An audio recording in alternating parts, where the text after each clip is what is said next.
Hit సినిమా తీయచ్చు, flop సినిమా కూడా తీయచ్చు.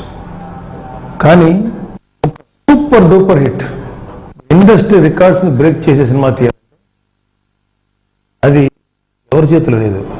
ఏదో ఒక మ్యాజిక్ జరగాలి. అది ఎప్పుడో కానీ జరిగేటువంటి ఒక రేర్ ఫీట్. అది ఒక మగధీర, ఒక దూకుడు, ఒక రచ్చ, ఒక పోకిరి, ఇలాంటివి.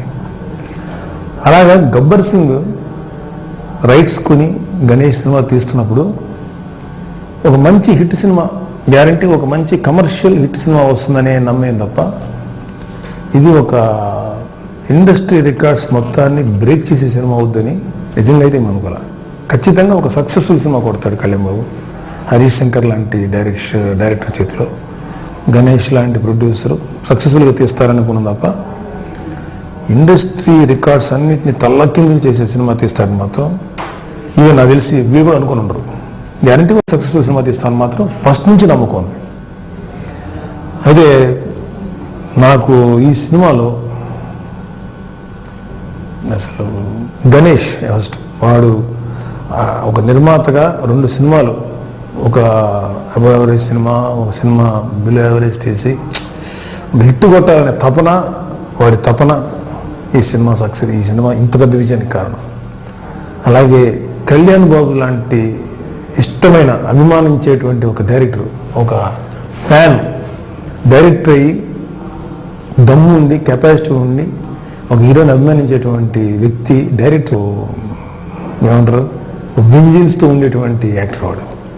ఎప్పుడు మంచి క్యారెక్టర్ దొరికిందా దాన్ని అంతు చేసేటువంటి మైండ్ సెట్ ఉన్నాడు. సో ఈ ముగ్గురు కాంబినేషను కలిసి ఈ సినిమాని హిట్ చేస్తుంది అనుకున్నాం. కానీ ఇలాగా తెలుగు ఇండస్ట్రీ రికార్డ్స్ మొత్తాన్ని తిరగరాస్తాను మాత్రం ఎవరు ఎక్స్పెక్ట్ చేయలేరు. I'm very very happy.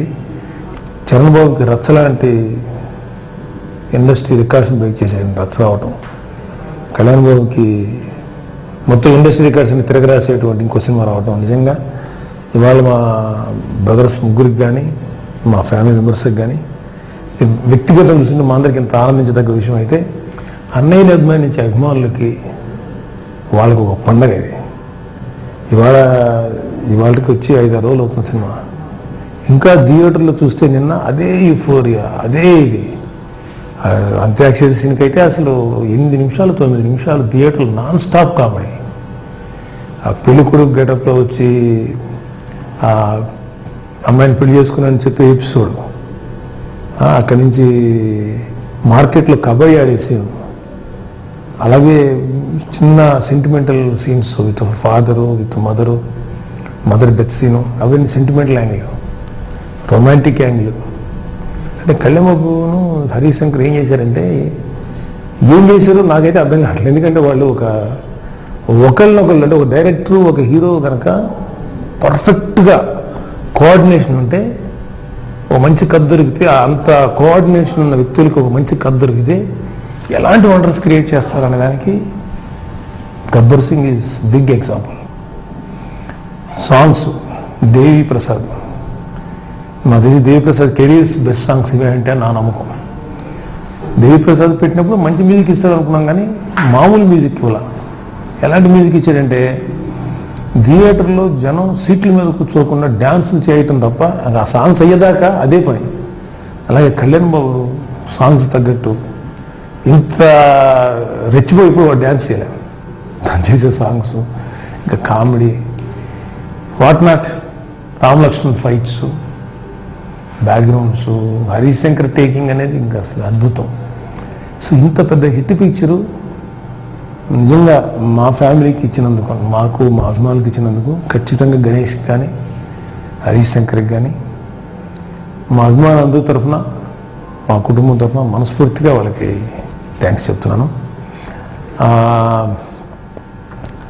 తర్వాత హిందీలో మున్ని బద్నాం సాంగ్ చేశాను. మున్ని బద్నాం లాంటి సాంగ్ అంత రేంజ్లో తెలుగులో దాన్ని ఐదర్ అచ్చునన్నా మేము కాపీ కొట్టాలి వీళ్ళు, లేదా కొత్తది చేయాలి. కొత్తది ఏం చేయగలుగుతాం, మ్యాక్సిమం దాన్ని అలాగే పికప్ చేసి చేయొచ్చేమో. అది పికప్ చేసే రైట్ అయితే ఉంది గణేష్కి, హరీష్కి. బికాజ్ రైట్స్ కొన్నారు కాబట్టి. కానీ దేవిప్రసాద్ అసలు అలా కాదని చెప్పేసి ఒక కొత్త ట్యూన్ పట్టుకొని మున్ని బదనాము సాంగ్ కంటే అదిరిపోయే సాంగ్ చేశాడు. ఇంకేం చెప్పాలి? ఒక్కొక్కళ్ళు ఈ సినిమా పనిచేసే టెక్నీషియన్స్ ఒక్కొక్కళ్ళు ఎలాంటి మైండ్ సెట్లో ఉన్నారు, ఎలా చేశారో నేను ఊహించలేకపోతున్నా. Hats off to Harishankar and